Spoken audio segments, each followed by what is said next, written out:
अर्जुन को भगवान श्री कृष्ण सच की राह पर लगाना चाहते हैं, सत्य की तरफ लेके चलना चाहते हैं। अपनी ज़िंदगी के अंदर यदि हम सत्य को ही अपना लें और सत्य की राह पर ही चलना शुरू कर दें तो ज़िंदगी में बहुत सारी समस्याएं हमारी दूर हो सकती हैं। अपने ही कर्मों के कारण मनुष्य शांति को पैदा करता है और फिर रोता है, क्यों ऐसा है ज़िंदगी के अंदर, हमने ही वो बीज बोए, इसी के कारण तो अशांति है लाइफ में। जीवन ऊर्जा को चाहे तो आप शांति की तरफ लगा दीजिए या शांति की तरफ लगा दीजिए, ये सब कुछ आपके ऊपर डिपेंड करता है।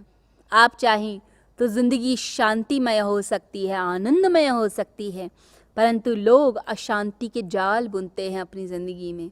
मन से, वचन से, कर्म से, हर तरह से लोगों का बुरा करना चाहते हैं, अपने लिए अशांति के बीज बोते हैं। जब हम कर्म करते हैं गलत तो बुरा होता ही है, परंतु मन से भी सोच लेते हैं तो भी बहुत बुरा हो जाता है। तो मानसिक रूप से अगर हमने कुछ गलत सोचा है तो हमने अपनी आत्मा को पतित करा है, हमने अपनी आत्मा को नीचे किया है, हम खुद नीचे पहुंच गए। 1 घंटा यदि हम हत्या का विचार करते हैं तो संभावनाएं बढ़ जाती हैं कि हम हत्या कर पाएं। 1 घंटा कोई व्यक्ति ईर्ष्या का विचार करता है तो संभावनाएं बढ़ जाती हैं कि हम दूसरे व्यक्ति का कुछ छीन के अपने पास रख लें, क्योंकि हमने मन में वो ऊर्जा घुमाई है। तो जितने कर्म हैं, जो विचार हैं, वो सब चीज़ें हमारा पीछा नहीं छोड़ती, हमारे से चिपक के रहती हैं और वही फिर फल बनकर हमारे पास आती हैं। फिर लोग कहते हैं कि ऐसा कड़वा फल क्यों मिला। कड़वा फल इसलिए मिला क्योंकि हमने सोचा। 1 घंटा यदि हम किसी व्यक्ति से क्रोध की बातें करते हैं या मन में चलाते हैं किसी के बारे में, कोई गुस्सा आ गया, कोई आगे बढ़ रहा है तो गुस्सा आ गया, यदि किसी ने आपकी राह में कोई रोड़ा अटकाया तो गुस्सा आ गया, आप क्रोध कर रहे हैं मन में, बाहर से नहीं दिखा पाते, मानसिक रूप से क्रोध आ रहा है, तो भी आपने अपने चित्त में वो बीज बो दिए, जिन बीजों के कारण आप आगे क्रोध को और ज़्यादा कर पाएंगे।